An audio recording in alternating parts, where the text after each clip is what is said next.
Welcome to Hollywood, Pounding the Pavement.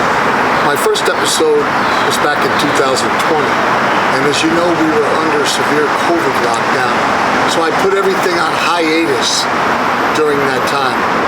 I also finished up my career as a teacher, so now I'll have a lot of time to put into this podcast. When I first named it, it was Breaking into Hollywood Actors, Directors, Writers.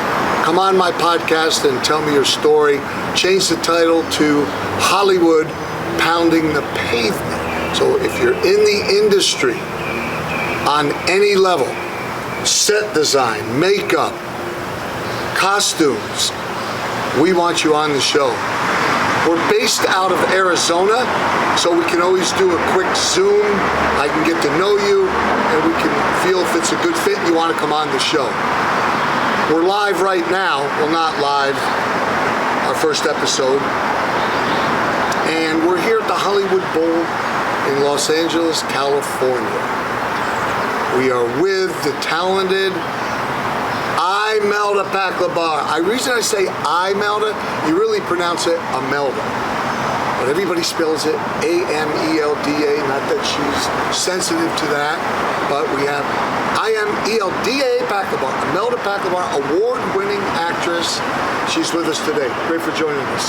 Thank you for actually giving me the privilege to be here with you, Richard. You have a nice outfit on. Is this something that thank you. You put together for the show? Absolutely, it's a special. Looks very nice. So, you've been in now, I did a little research on you. You did a film called Bequest, Apache Girl, Cochise Legendary Warrior, and now I see you're in pre-production Anime Wong, something about fighting racism and yellow-faced actors. But I want to start with Bequest. What type of role is that for you? Bequest was my very first tragic, dramatic role. It's about mental illness affecting the relationship and how it destroys lives.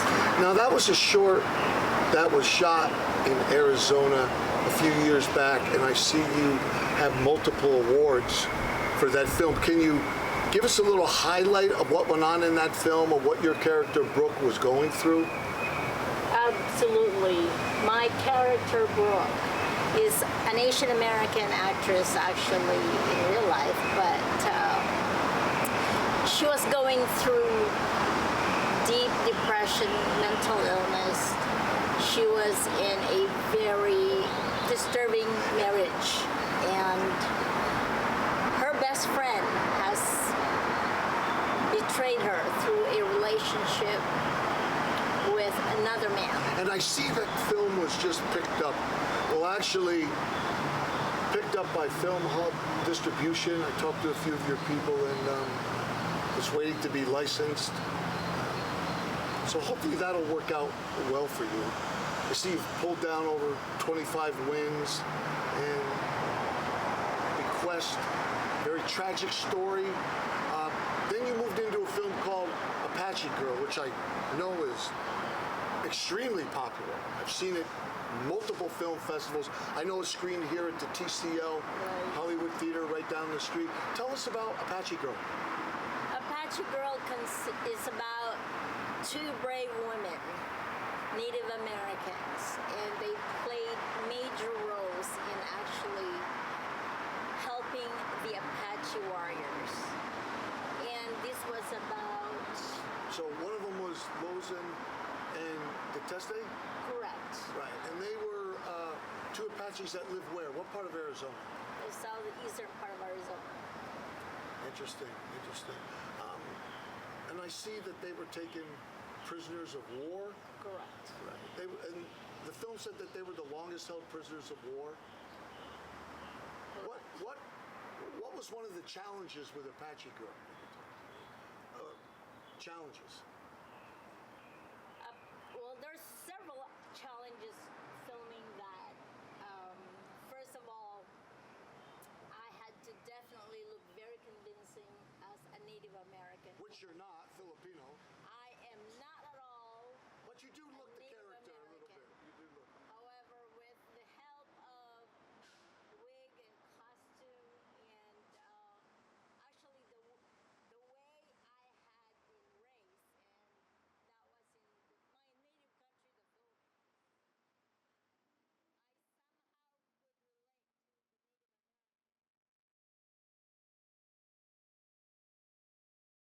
Correct. When I was growing up, since I was born, there was actually no water, no running water. There was no electricity that you can just turn the switch on and off. There's no stove or like cooking, like a cooking range. How old were you when you got utilities?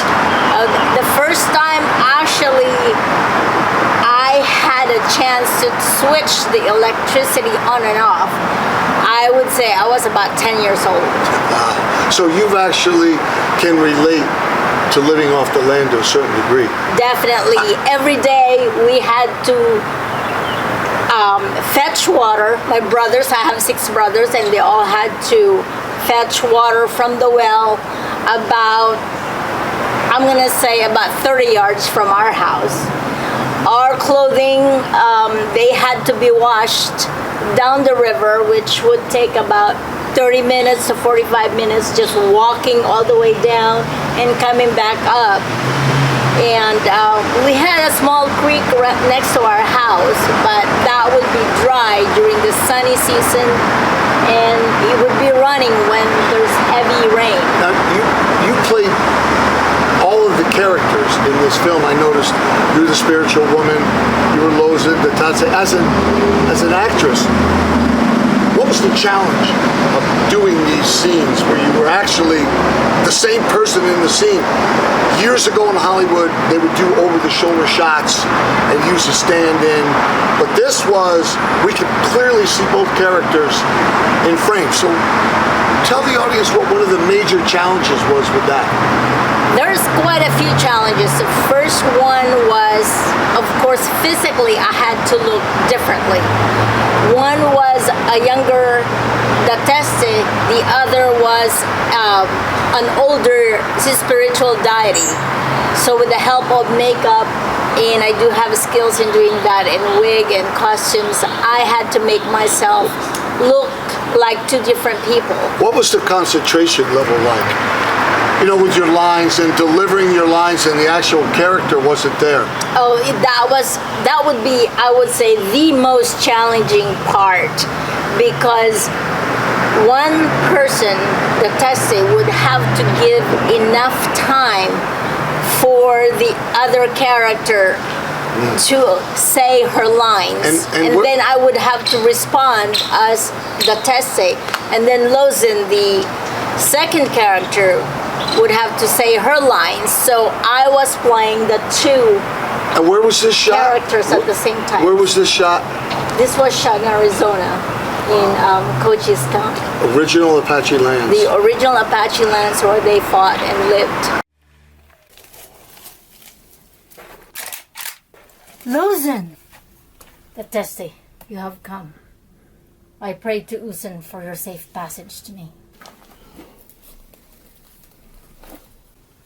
I understand we must recover what is rightfully ours. You are too young to remember when our Apache leader, Mangas Coloradas, went to the White Ice, General West, for peace. What happened? They tortured him, cut his head off, boiled it, and sent it back east to be examined. The White Eyes ways. And your brother Victorio? Our people are being removed from Ojo Caliente by the White Eye soldiers back to the San Carlos Reservation, where our people died from the White Eye spotted skin. And our rations and blankets stolen, so we become dependent on their ways. Victorio was killed by the Mexican soldiers at the Battle of Tres Castillos. He died for our freedom. What must we do? We must ride towards Sierra Madre stronghold in Mexico to meet with Nana, Chato, and Geronimo as they are waiting. We returned to the reservation and forced Loco to leave at gunpoint, along with the women and children. Many white-eye cavalry were slaughtered. Are we safe? Yes. We must return to the stronghold and listen to our people's tribal chiefs as they are planning a meeting with the Ten Wolf, General Crook. I understand. Then I see you went on to another short film, Cochise Legendary Warrior. Can you tell us a little bit about that?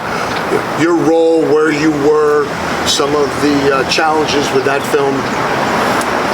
Cochise Legendary Warrior, I was actually helping the Native American warriors, and it was, again, playing the Native American female warrior in this. And you shot somebody off a rock? I saw the clip. That was a historical adventure suspense short film, and that was a fun part too, but it was also challenging for the reason that I had to actually use a rifle and shoot it during the practice or rehearsal. I could not even make that gun. But you didn't actually fire it. They put that in post-production. Well, that was in post-production, but during the actual shooting, I was in a moment that I actually just grabbed the gun, set my lines, and started shooting.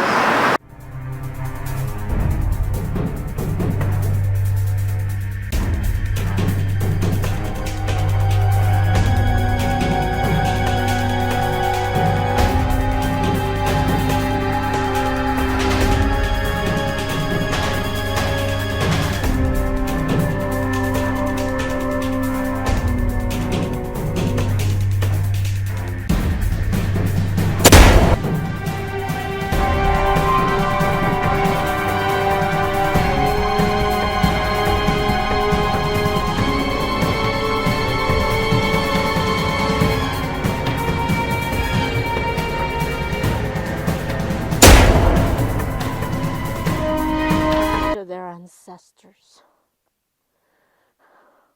One of warriors hung was my husband. Leave this land and never return. And where was that filmed? Also in Cochise That County? was also in Cochise County. And now you're on to Anna Mae Wong, who actually lived as a real-life actress, born 1905, 1961. Just tell us a little bit about what this picture, what we'll learn from this film. This picture is a very historical. It's sort of like in a documentary form, a biopic. And I would be playing Anna Mae Wong, and she is the very, very first Asian American actress that actually paved the way to other Asian American actors right here in Hollywood. She was born here in the United States, yet experienced the most racial discrimination situations, everything from being chided as a chink when she was a little girl, kids pulling her hair. Using that vulgarity, calling her a chink? Yeah, people called her chinks. And that's racism in its purest form. correct. And although she was a very good actress, she was hardly given the primary or main roles as a leading lady. Interesting. So, what do you have going on today? What's on plan for today? I mean, you're here in Hollywood, Actually, doing the podcast while Rick Bell Productions is here. So, what we're is your doing plan? some more. We're doing some research at the Chinese American Museum, and that's for me to learn a Anna May Wong character that I'll be playing with. And, So you're in pre-production now? I am in pre-production. We've looked at, actually, Anna May Wong has a star on Hollywood Boulevard, and you will see that. So when do you plan to shoot this? I was talking to some of your producers and they said sometime in the fall? Yes, sometimes in the fall. Since we're shooting this in Arizona, we are waiting for the weather to get a little bit cooler. Great. Well, thank you, Imelda, for joining us today. Remember, Hollywood Pounding the Pavement, episode 1. You can reach out on the podcast. Hit me up, and maybe you can come on and be in our second episode. Thank you, Imelda, for joining us. Thank you. Thank you.